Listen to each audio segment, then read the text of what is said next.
जय हिंद साथियों। आज जो हम लोग करने वाले हैं आर्मी के लिए मॉडल पेपर करने वाले हैं, जिसमें कि देखेंगे हम लोग पूरे 50 क्वेश्चन देखेंगे, जिसमें कि आपका सभी सब्जेक्ट रहेंगे, जैसे जीके रहेंगे, जीएस रहेंगे, मैथ रहेगा, कंप्यूटर रहेगा और इंग्लिश रहेगा। और आज का जो पेपर जो है एक न्यू पैटर्न पर है। मैंने पैटर्न इसमें क्या चेंज करा है, मैंने इंग्लिश का पैटर्न थोड़ा चेंज करा है, तो सारी क्लास देख लीजिए, लास्ट तक में आप समझ में आ जाएगा क्या है। और पेपर आपका ऐसे भी आ सकते हैं और ये भी क्वेश्चन आ सकते हैं, इसलिए पेपर को आज आपको लास्ट तक देखना है। और क्लास को अच्छा लगे तभी आपको लाइक शेयर करना है। बाद बाकी आपको क्या करना है, कितना इसमें नोट बनाना है, क्या करना है आप लोग खुद जानते हो। तो चलिए आप करने में टाइम वेस्ट नहीं करता हूँ यहाँ से और लेके चलता हूँ डायरेक्ट आपका पहले क्वेश्चन पर। आंसर लगाएं और कमेंट करते रहें लाइव चैट में, ठीक है। और चैनल को सब्सक्राइब अभी तक नहीं कराया आपने, चैनल को सब्सक्राइब कर लीजिएगा, क्योंकि ये चैनल जो है आपके लिए बेस्ट चैनल है आर्मी वालों के लिए, ठीक है। तो पहला क्वेश्चन आपके सामने में है, लखनऊ किस नदी के किनारे स्थित है। लखनऊ जो है कौन सी नदी के किनारे स्थित है। 4 ऑप्शन आपके पास है, उस ऑप्शन में से क्या है अपना आंसर कमेंट कर दीजिए। और इसका जो करेक्ट आंसर है ऑप्शन नंबर डी है इसका करेक्ट आंसर, यानी कि गोमती के किनारे में लखनऊ बसा हुआ है। ये लखनऊ जो है उत्तर प्रदेश की राजधानी है, ठीक है। अगला क्वेश्चन बढ़ते हैं। अगला क्वेश्चन आपके सामने में है, भारत के निम्नलिखित में से किस स्थान पर अधिकतम वर्षा होती है। सबसे अधिक वर्षा होने वाला जो 4 साइज में दिया गया है उसमें से कौन सा है। तो इसका जो करेक्ट आंसर हो जाएगा ऑप्शन नंबर हो जाएगा आपका बी हो जाएगा। क्या हो जाएगा, मानसीराम जो है ऑप्शन नंबर बी जो है इसका करेक्ट आंसर है, यानी सबसे अधिक वर्षा होने वाला जो शहर है वो मानसीराम है, ठीक है। और ये स्टेट कौन से स्टेट में है आप मुझे कमेंट करके बता देना। और मैं चलो आप कमेंट करके नहीं बताना इसका, मैं डायरेक्टली खुद आंसर कर रहा हूँ। मानसीराम जो है ये मेघालय में है। अगर स्टेट पूछता तो मैं स्टेट में क्या कर देता, स्टेट में कर देता मेघालय कर देता, लेकिन यहाँ पर शहर पूछा गया है। अगर स्टेट पूछा जाएगा तो आप मेघालय कर दीजिएगा, ठीक है। चलो आगे पूछता हूँ, भारत के उपराष्ट्रपति यानी कि प्रथम उपराष्ट्रपति कौन थे। भारत के प्रथम उपराष्ट्रपति कौन थे। तो 4 ऑप्शन आपके पास है, 4 ऑप्शन से क्या है आपका आंसर, इसका भी आंसर कमेंट फास्ट करते रहें, क्योंकि आपका क्वेश्चन जो है हूबहू आपके लेवल का है और यही क्वेश्चन आपके एग्जाम में आ भी सकते हैं। इसलिए क्वेश्चन को एक भी क्वेश्चन को स्किप नहीं करना है और लास्ट तक देखना है कि कौन बच्चे कितना कर रहे हैं, ठीक है।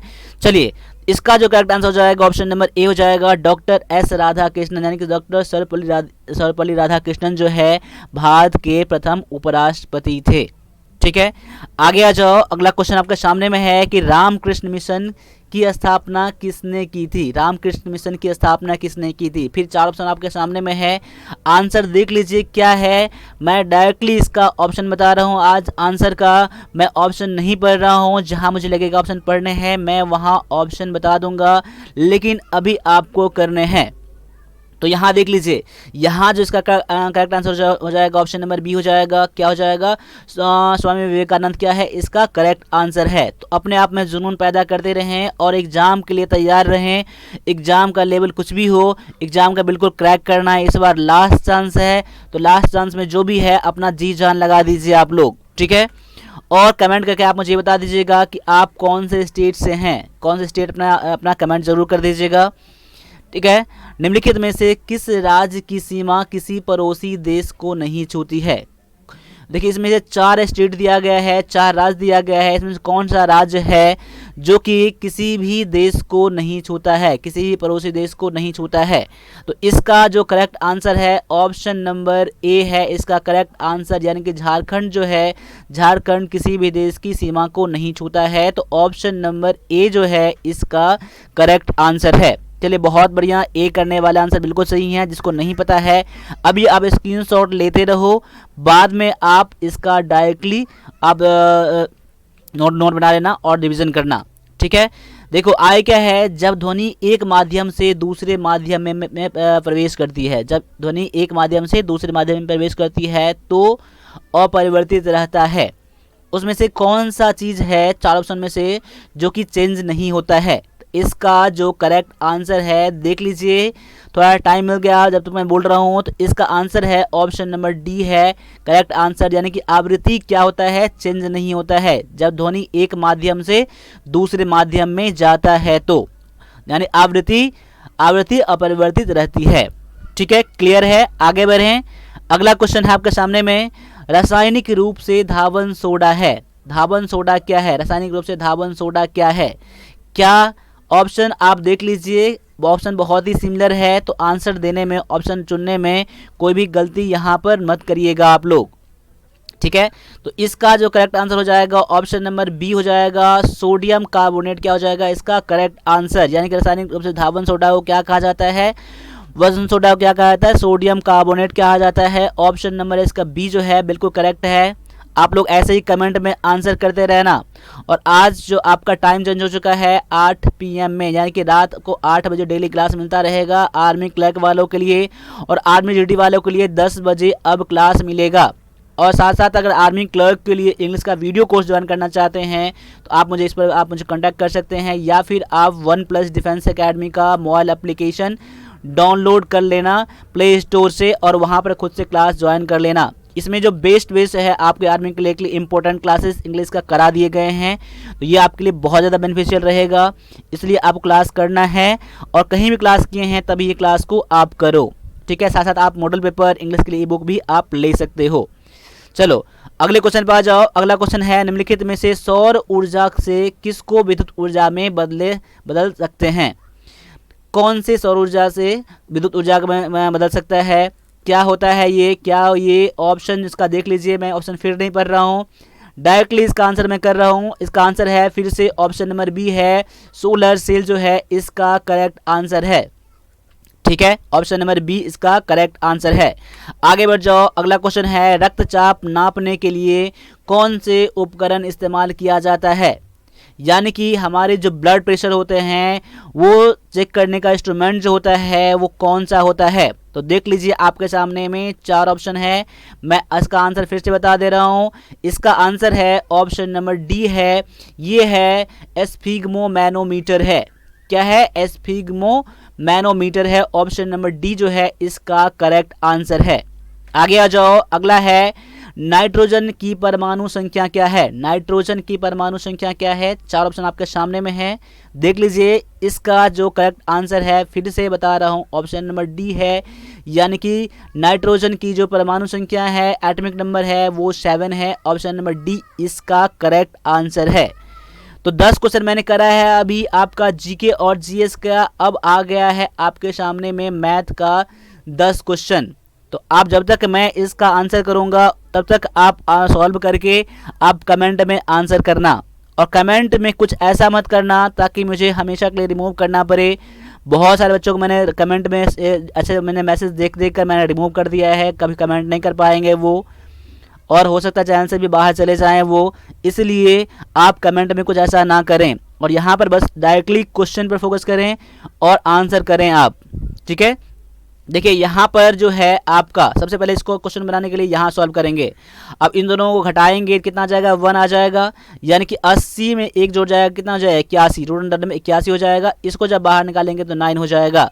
अब 9 यहाँ हो जाए, इसके बदले में 9 हो गया, तो 16 ना 25 है, तो रूट अंडर में कितना हो जाएगा? 25 हो जाएगा। रूट बाहर करेंगे, रूट से बाहर 25 करेंगे तो 5 हो जाएगा। इसका correct answer option number A हो जाएगा। बहुत इजी सा क्वेश्चन था, देखने में डिफिकल्ट लग रहा था, बहुत सारे बच्चों ने तो ऑलरेडी कर लिया होगा। क्लियर है। और मैं एक चीज़ बता रहा हूँ आपको कि आपको स्क्वायर पता होना चाहिए कितना तक का, 40 तक का स्क्वायर पता होना चाहिए, और क्यूब रूट जो है आपका 20 तक का पता होना चाहिए। दोनों याद कर लीजिएगा, एग्जाम में बहुत ज़्यादा आपको हेल्प करने वाला है ये चीज़। आगे आ जाओ। एक वृत्त का व्यास 28 सेंटीमीटर है तो उसका परिमाप कितना होगा? देखिए वृत्त का परिमाप बोले या फिर परिधि बोले, बात एक ही होता है।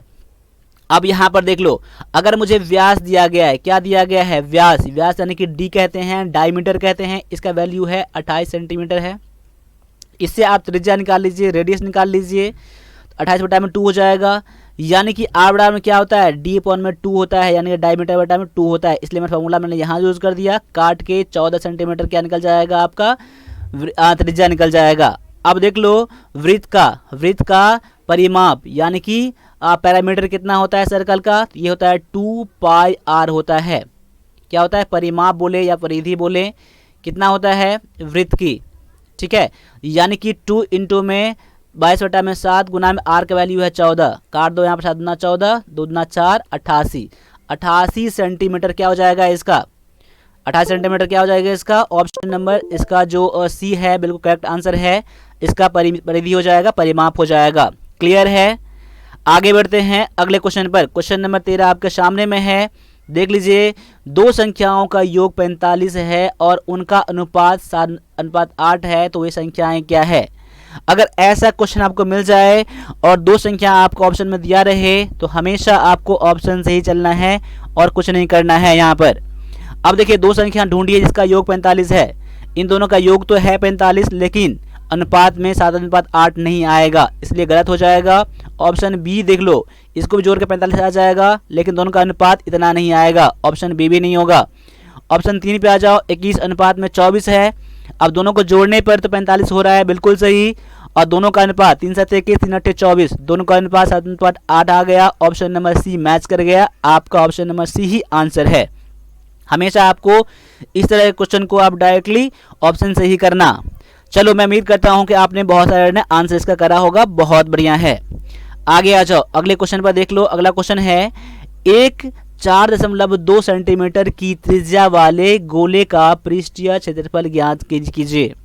देखिए, यहाँ पर मैंने हमेशा की तरह बताया है आपको कि मेंसुरेशन का, क्षेत्रमिति का सारा फार्मूला आपको याद होना चाहिए। फार्मूला एक तरह से आपका क्वेश्चन ही है, इसलिए फार्मूला आपको याद होना चाहिए। और आपको क्षेत्रमिति में यानी कि मेंसुरेशन में आपका फार्मूला याद नहीं है तो कुछ भी नहीं कर सकते हैं, कितना भी आसान क्वेश्चन क्यों ना हो। इसलिए फार्मूला आपको याद होना ही चाहिए, या फिर अगर मेंसुरेशन का हो तब भी और अदर का हो तब भी। क्लियर है? यानी मेंसुरेशन का फार्मूला आपको याद होना ही चाहिए। अब यहाँ पर देख लो, त्रिज्या कितना दिया है, आर कितना दिया है, 4.2 दिया है। त्रिज्या कितना है, 4.2 दिया है। अब यहाँ पर 1 मिनट रुक जाओ, यहाँ पर एक मेरा डिजिटल पेन काम करना बंद कर दिया है यहाँ पर, बस 1 मिनट रुक जाओ आप।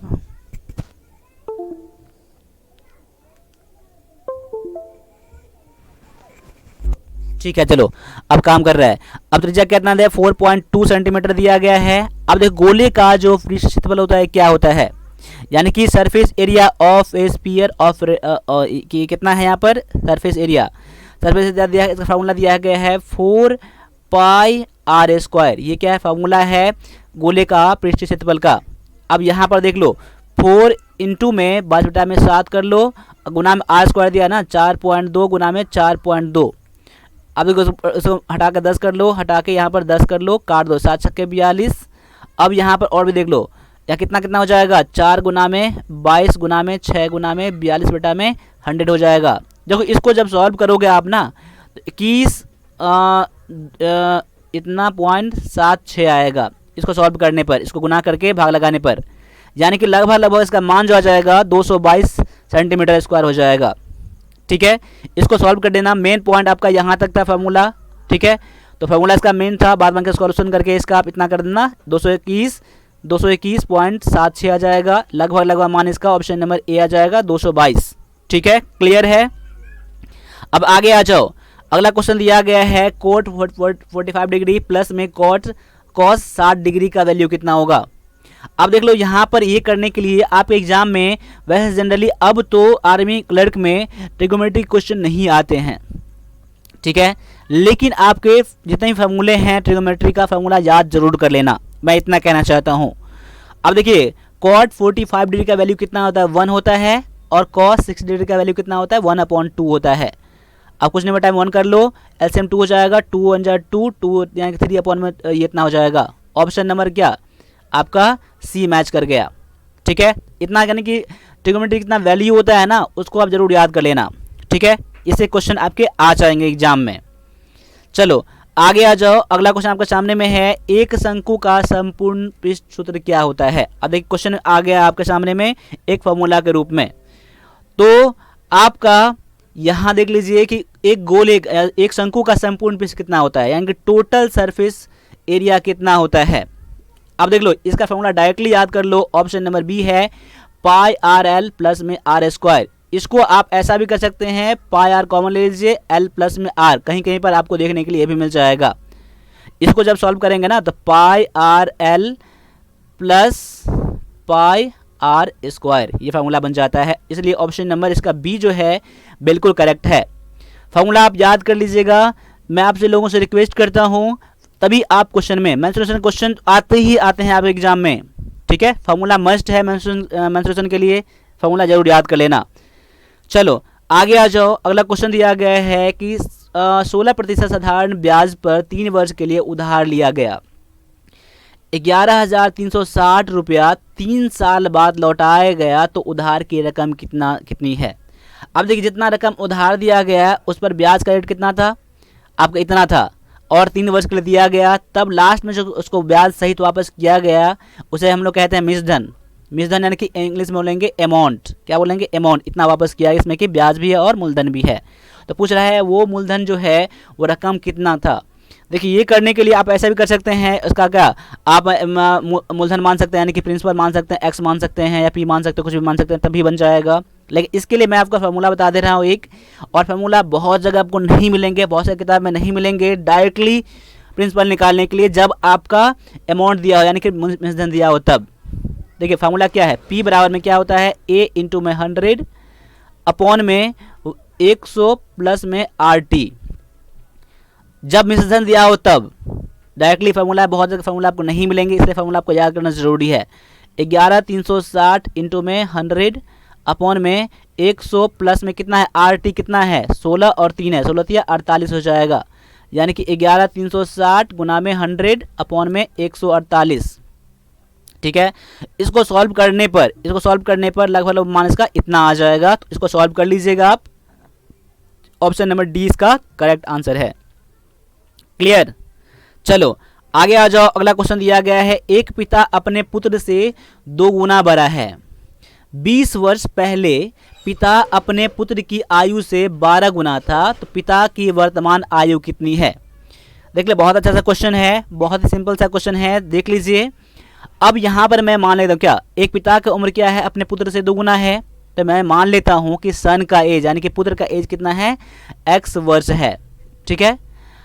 अब यहाँ पर फादर का एज कितना हो जाएगा, फादर का एज हो जाएगा 2x हो जाएगा, क्योंकि इसका 2 गुना है ना, तो 2x हो जाएगा इसका फादर का एज, यहाँ 2x है, देख लीजिएगा। अब यहाँ पर क्या कह रहा है आगे, 20 वर्ष पहले, 20 वर्ष पहले दोनों का ना, तो 20 वर्ष पहले अगर दोनों का कहेगा अगर, तो यहाँ देख लीजिए पिता का, यहाँ पुत्र का है, यहाँ कितना पिता का है। अब यहाँ पर 20 वर्ष पहले कह रहा है, दोनों में बराबर कर देता हूँ, -20 और -20 कर दूंगा मैं यहाँ पर, आपको लोग ऐसे करना है, दोनों में 20 वर्ष पहले कर दिया। 20 वर्ष पहले क्या था, पिता अपने पुत्र से 12 गुना था, पिता क्या था, पिता का है ना 2x, पिता जो था अपने पुत्र से 12 गुना ना, अपने पुत्र का इतना हो गया, पुत्र का 12 गुना हो गया पिता, यानी पुत्र बराबर पिता हो गया ना, पर क्लियर हो गया। यहाँ पर आगे सॉल्व कर लो, कितना हो जाएगा, 12x माइनस में 12 गुना में 24, 240 बराबर में 2x माइनस में 20। अब x वाला को एक जगह कर लो, मैं इसको यहाँ कर देता हूँ, इसको x वाला एक जगह इस तरफ करो ना, तो घट जाएगा ना, 12 में से 2 जाएगा, यानी कि 10x हो जाएगा, बराबर में इसको माइनस में इस तरफ प्लस में आ जाएगा, और ये माइनस में है तो ये प्लस में हो जाएगा, ये माइनस हो जाएगा, दोनों क्या हो जाएगा, घट जाएगा ना दोनों में ना। और साइन किसका लगेगा, बड़ी संख्या का प्लस का लगेगा, 240 में से आप 20 घटा दो, यानी 220, 0 0 कट जाएगा, x बराबर कितना हो गया, 22 वर्ष हो गया। तो आपने क्या माना था, x बराबर, तो सन की एज यानी कि पुत्र का एज, तो पिता का मैंने कितना माना था, फादर कितना माना था, 2x था ना यहाँ पर ना, 2 गुना था ना यहाँ पर, यहाँ कर लीजिए 22 गुना में 2 कर लीजिए, यानी कि 44 साल क्या हो जाएगा, पिता का उम्र हो जाएगा, जो कि ऑप्शन नंबर ये सी में दिया गया है। देखिए मैंने आपको समझाया है तो इतना टाइम लगा है, लेकिन इसका टाइम नहीं लगने वाला है, बहुत ही कम टाइम लगने वाला है, ठीक है। क्वेश्चन को अगर नहीं समझे हैं दोबारा भी इसको देख लीजिएगा आप लोग। चलो आगे आ जाओ, अगला क्वेश्चन दिया गया है, 450 मीटर लंबी एक रेलगाड़ी 22.2 सेकंड में एक खंभे को पार करती है, गाड़ी की रफ्तार किलोमीटर प्रति घंटा क्या होगी। अब देखिए 450 मीटर लंबी एक रेलगाड़ी, अब लंबा रेलगाड़ी है, इतना सेकंड में खंभे को पार करती है, तो गाड़ी की रफ्तार के रफ्तार यानी कि 4 पूछ रहा है, 4 बराबर क्या होता है, दूरी बटा में समय होता है। तो लंबी रेलगाड़ी है, इतना खंभा का पार करता है ना, जब खंभा का पार करता है तो उसका लंबाई ही क्या होता है, दूरी हो जाता है ना। तो देखो दूरी कितना है, 450 बटा में समय कितना है, 22, 1/2 है, इसको 22.5 कर सकते हैं ना हम लोग, तो 22.5 कर लीजिए, ठीक है, पॉइंट बढ़ाएंगे ऊपर में 0 आ जाएगा, 225 दूना में यानी कि 20 निकल जाएगा, 20 सेकंड निकल जाएगा। लेकिन अब यहाँ पूछा है किलोमीटर प्रति घंटा में ना, तो यानी कि 20 सेकंड को 20 मीटर पर सेकंड हो गया इसका, 20 मीटर पर सेकंड, मीटर पर सेकंड को किलोमीटर प्रति घंटा में बदलने के लिए 18/5 से गुना करना पड़ता है। तो 5 चौका में 20, 18 चौका 72 किलोमीटर प्रति घंटा हो जाएगा। अगर मीटर पर सेकंड में पूछता है तो कितना था, 20 मीटर पर सेकंड था, लेकिन आपको किलोमीटर में पूछा गया था किलोमीटर प्रति घंटा में, तो मीटर पर सेकंड में 18/5 से गुना कर देंगे तो किलोमीटर प्रति घंटा आपका आंसर निकल गया। ऑप्शन नंबर ये ए में दिया गया है। मैं उम्मीद करता हूं कि ये भी क्वेश्चन आपको समझ में आया होगा। आप इसको 18/5 यहाँ भी कर सकते थे। क्लास में फोकस करते रहें और देखते रहें और मेहनत करते रहें, आपका मेहनत रंग लाएगा ज़रूर, मैं इतना कह रहा हूँ। तो मेहनत करें, आपका मेहनत कभी भी बेकार नहीं जाएगा, इतना समझ लीजिए। आगे देख लीजिए, अगला क्वेश्चन है, आप 2197 यानी कि 2197 का घनमूल कितना है। तो घनमूल निकालने का बहुत ही अच्छा तरीका होता है। आप दाएं तरफ से 3 नंबर कर दीजिए, बाएं तरफ छोड़ दीजिए। अब लास्ट में जितना रहे 7 है ना, 7 को पार में क्यूब कर दीजिए, देख लीजिए इसके स्थान पर क्या आता है। जब 7 को 3 बार गुना करेंगे कितना आएगा, 7 देखिए 49 एकांक ले लीजिए, 9 ले लीजिए, 9 7 63 यानी एकांक स्थान पर 3 आ गया। मैंने 3 यहाँ कर दिया। अब यहाँ पर 2 दिया गया, तो 1 का क्यूब कितना होता है, 1 ही होता है, और 2 का क्यूब कितना होता है, 8 होता है। तब 8 तो जाएगा नहीं, तो मुझे 1 ही लेना पड़ेगा, इससे मुझे कम ही लेना है मुझे, तो 1 हो जाएगा। यानी 13 का क्यूब करेंगे तो क्या हो जाएगा, 2197 हो जाएगा, जो कि ऑप्शन नंबर सी में दिया गया है। यानी कि 2197 का घनमूल क्या हो गया, ऑप्शन नंबर सी हो गया। ठीक है, क्लियर है।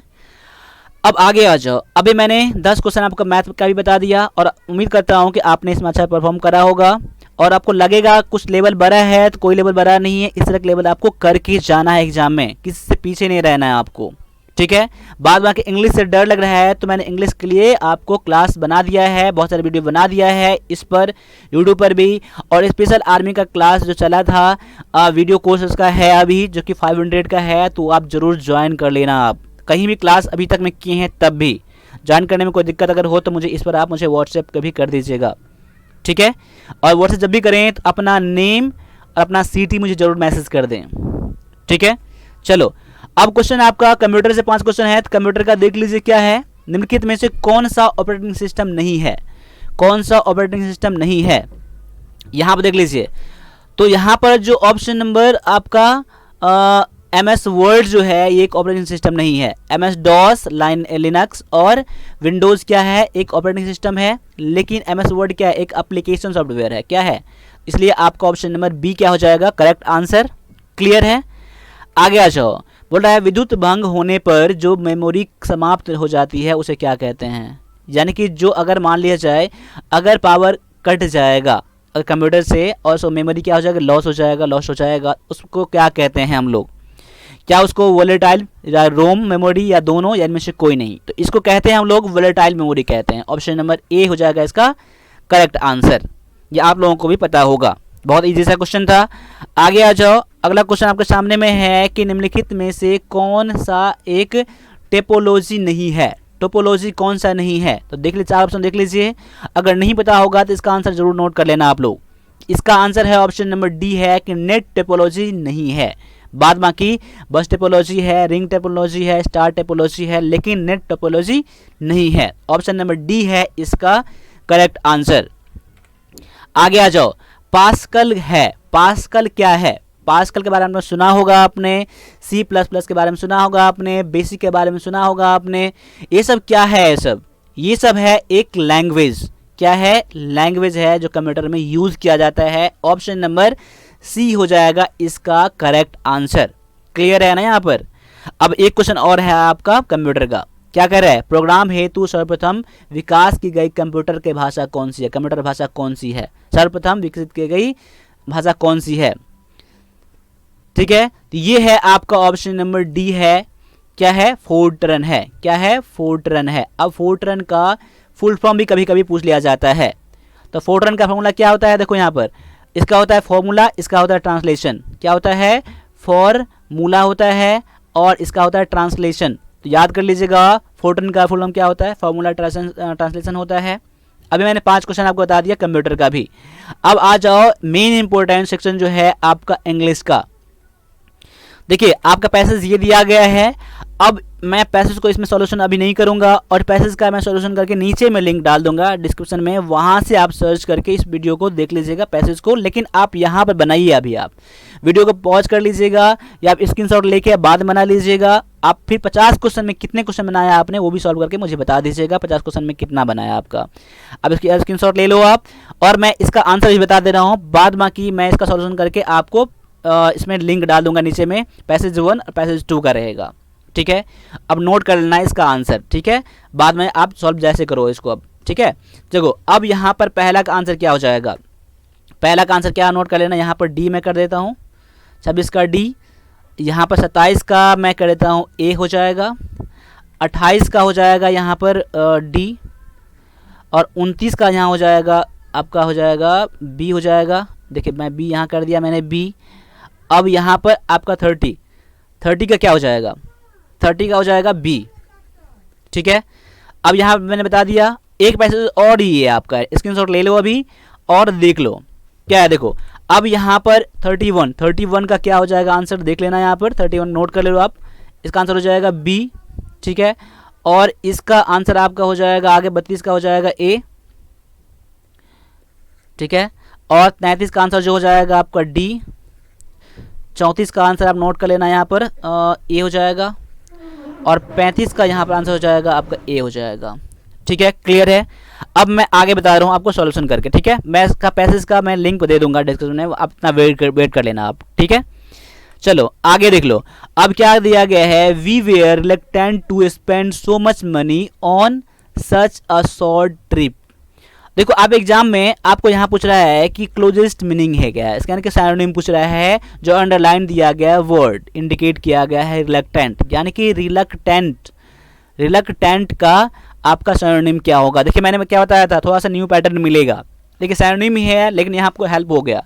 तो रिलक्टेंट का मतलब क्या होता है पहले ये जान लीजिए, क्या है सेंटेंस का मतलब है कि I were reluctant to spend so much money on such a short trip. मैं इतने छोटे से ट्रिप पर जो आपका यात्रा है इस पर ज़्यादा खर्च करना नहीं चाहता हूँ, या मेरा मन नहीं है, यानी कि अनिच्छुक होता है, जिसमें मन नहीं होता है उसमें मतलब क्या कहते हैं, रिलक्टेंट कहते हैं। इसीलिए 4 वर्ड आपके सामने में दिया गया था, रेडी, अनविलिंग, फोर्स और विलिंग। ऑप्शन नंबर बी हो जाएगा इसका सिनोनिम हो जाएगा। ठीक है, ऑप्शन नंबर बी इसका करेक्ट आंसर है। ठीक है, रिलक्टेंट का सिनोनिम। आगे आ जाओ, अगला दिया गया है intimidate the loyal and dutiful labours. धमकाना होता है, क्या होता है, इंटिमिडेट क्या होता है, धमकाना होता है। तो यहाँ पर 4 वर्ड दिया गया है, तो 4 वर्ड में से इसका जो बेस्ट आंसर हो जाएगा सिनोनिम में क्लोजेस्ट मीनिंग है, ये हो जाएगा थ्रेटन मतलब क्या होता है, धमकाना होता है। तो 37 क्या हो जाएगा, थ्रेटन हो जाएगा आपका करेक्ट आंसर। क्लियर, आगे आ जाओ, एंटोनिम ऑफ प्रोस्पेरस का एंटोनिम क्या है। देखिए जो मैं वर्ड वाइज करवा रहा हूँ 100% इसको करके जाना है आपको, 100% करके जाना है। ठीक है, इसलिए जो भी है कंटेंट में जो भी बता रहा हूँ यहाँ पर आपको 100% करने हैं आपको। ठीक है, अगर जीडी का क्लास अगर आएगा, जीडी में आप जीके जीएस मैथ का जरूर कर लेना, रीजनिंग उसमें आते नहीं है क्लर्क में, इसलिए आपको वो क्लास करने हैं। ठीक है, अगर आप जीडी का भी प्रिपरेशन कोई इसमें से कर रहे हो तो आप जीके जीएस जरूर कर लेना, बाद में हो सकता है क्लर्क का तैयारी करो तो क्लर्क क्लास को सारे पूरे सभी देखना आप लोग। अब यहाँ पर प्रोस्पेरस का एंटोनिम क्या होगा, अपोजिट वर्ड क्या होगा। तो देखिए यहाँ पर हो जाएगा, प्रोस्पेरस मतलब क्या होता है, प्रीपोस्टेरस मतलब क्या होता है, एक बेकार होता है, निरर्थक होता है। तो यहाँ पर इनफैक्ट क्या हो जाएगा, सिनोनिम क्या हो जाएगा, वास्तव में, सच में हो जाएगा। इनमें चारों में ऑप्शन बेस्ट जो रहता है यहाँ पर ऑप्शन नंबर बी हो जाएगा, इनफैक्ट हो जाएगा। ठीक है, अब देखिए डिसऑर्डर्ड मतलब क्या होता है ये भी जान लीजिए, अकेला होता है। और प्रोफाउंड मतलब क्या होता है, गहरा होता है या गंभीर होता है। और प्रिसाइज मतलब क्या होता है, संक्षिप्त करना होता है, सटीक होता है, सटीक भी कर सकते हैं इसको आप। ठीक है, यानी इसका बेस्ट इसमें आंसर मिलने वाला है यहाँ पर इनफैक्ट। ठीक है, आगे आ जाओ, एंटोनिम ऑफ डेविएट का एंटोनिम क्या है यहाँ पर। देखिए डेविएट के लिए आपका एंटोनिम जो यहाँ हो जाएगा, पहले इसका भी मतलब देख लीजिए, डेविएट मतलब क्या होता है, ध्यान भटकाना, ध्यान भटक जाना, डेविएट होता है। यानी कॉन्सेंट्रेट क्या हो जाएगा, इसका आंसर हो जाएगा ध्यान लगाना, ध्यान केंद्रित करना, एंटोनिम में हो जाएगा। ठीक है, क्लियर है, ऑप्शन नंबर सी इसका करेक्ट आंसर है। आप याद जरूर कर लेना है इसको। देखिए यहाँ पर 3 वर्ड पूछे जाते हैं, सिनोनिम एंटोनिम मिलाकर मैंने यहाँ पर 4 वर्ड कर दिया, पर इतना ध्यान रखना आपने। ठीक है, चलो आगे देख लो क्या गया है यहाँ पर, वन वर्ड बताने कह रहा है। देखिए आपके सिलेबस में है वन वर्ड, लेकिन वन वर्ड नहीं पूछे जाते हैं, लेकिन तब भी मैंने कर दिया कि हो सकता है कि इस बार आपको पूछ दे। अभी तक मैं सिलेबस से हटाया नहीं गया है, तो जो मैं बता रहा हूँ आप अपने मन से मत करना एक भी, लेकिन जो मैं यहाँ बता रहा हूँ उसको ज़रूर कर लेना। ठीक है, आपके पैटर्न में क्या क्या आते हैं, आपके आर्मी क्लर्क में क्या क्या आते हैं देख लीजिए। एक तो आप तो 2 पैसेज आ जाएंगे, 2 पैसेज आएंगे, ठीक है, और 3 आ जाएंगे कॉमन एरर, 3 प्रीपोजिशन यानी कि फिल द ब्लैंक्स आ जाएंगे, यहाँ पर फिलर्स आ जाएंगे, ठीक है, 3 आ जाएंगे सिनोनिम एंटोनिम आ जाएंगे, ठीक है। और देखिए और आपके 2 पैसेज में कितना 10 क्वेश्चन इसमें आते हैं, ठीक है, क्लियर है। आप 3 आ जाएंगे आर्टिकल आ जाएंगे और 3 PQRS आ जाएंगे, इतने क्वेश्चन आएंगे आपके। देखिए 3 3 6 3 9 और 3 12 3 15 और 10 25, इतने क्वेश्चन फिक्स हैं। इतने ही क्वेश्चन करके जाओगे एग्जाम में 100% आप पास कर जाओगे। आई क्या दिया गया है क्वेश्चन में, a decision taken by the votes of all, सभी के मतों के द्वारा जो डिसीजन लिया जाता है उसे क्या कहा जाता है, उसे कहा जाता है डेमोक्रेसी।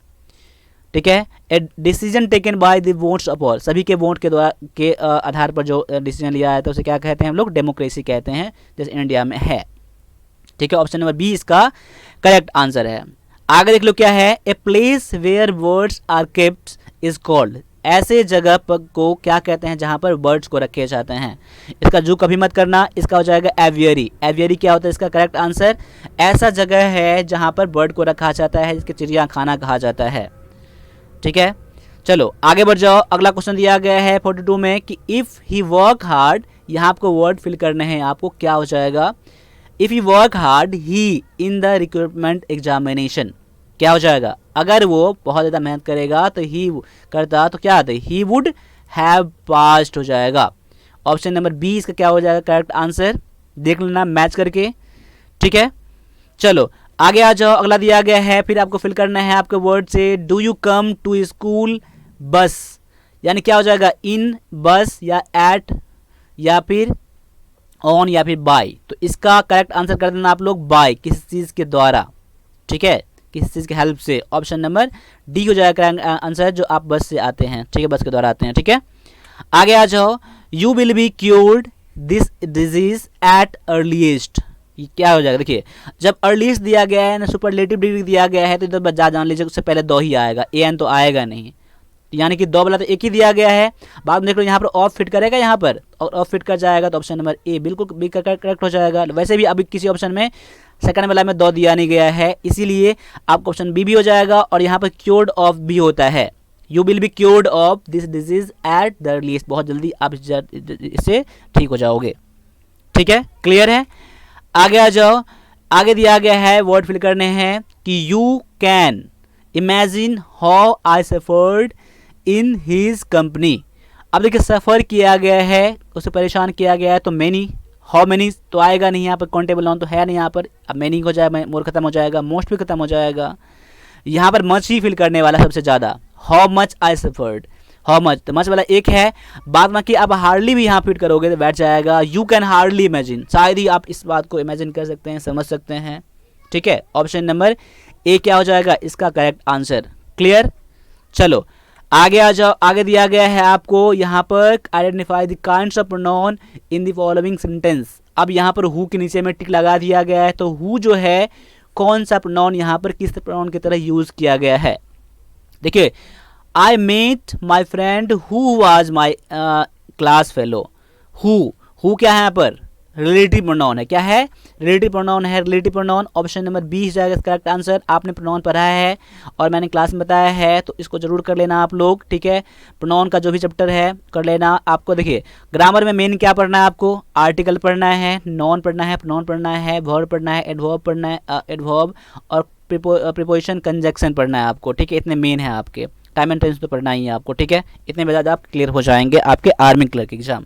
इसमें कितना लेवल पढ़ना है, क्या पढ़ना है, अब ऐसा नहीं कोई सा किताब लेके बैठ जाओ खत्म कर लो। मैं इसका हर लेवल जो आपके एग्जाम आ जाएंगे वही मैंने बताया है इस कोर्स में, तो कोर्स भी आप ज्वाइन कर लेना।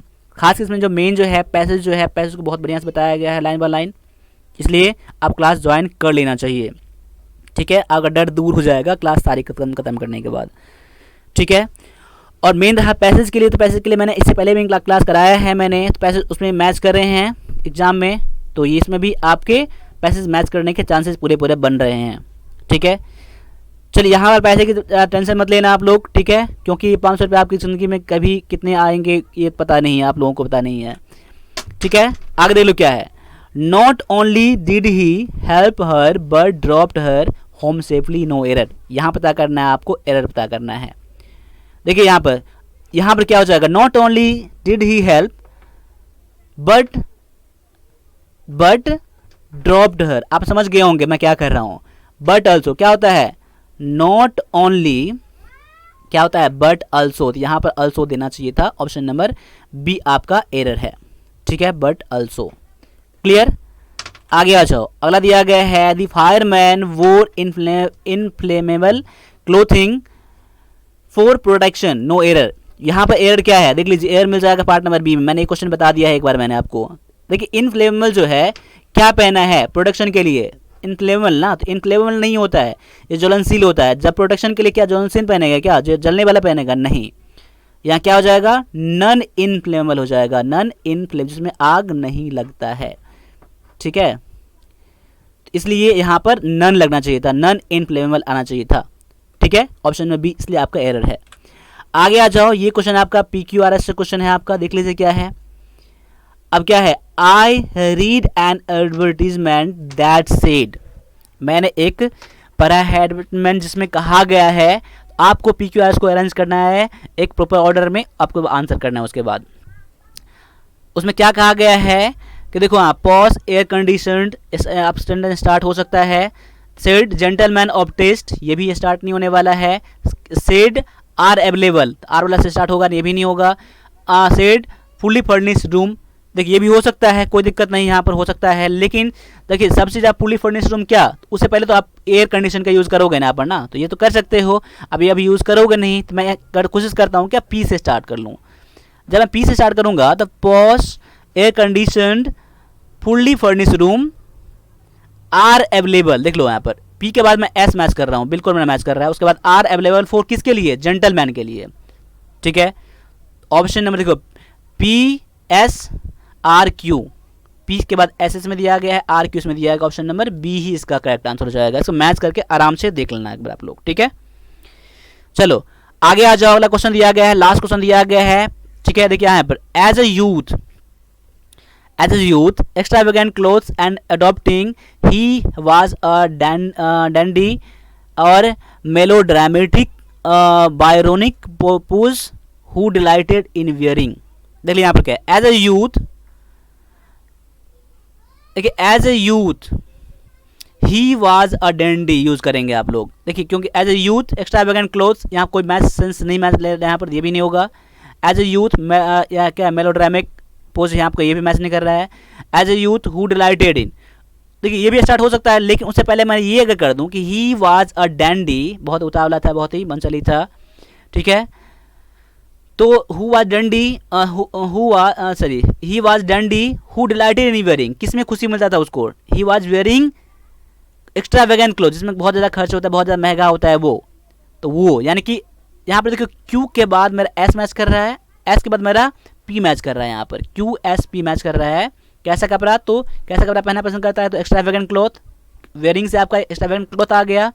अडॉप्टिंग पोज, ऐसा पोज अडॉप्ट करता है, उसने ये कर रहा है, अपने यानी आर ही मैच कर रहा है। क्यू एस पी आर दिया गया, ऑप्शन नंबर डी में दिया गया है। अब देखो कोई सा भी लिंक हो, अब देखो यहाँ पर ग्रामेटिकल से आप हेल्प ले सकते हो, ऑप्शन से हेल्प ले सकते हो, किसी भी चीज़ से मीनिंगफुल आप करके मीनिंग करके आप आंसर कर सकते हो, लेकिन आपको करना होगा PQRS हर तरीके से करना होगा। चाहोगे एक तरीके से मैं कर लूँ, ये चीज़ कभी नहीं होगा।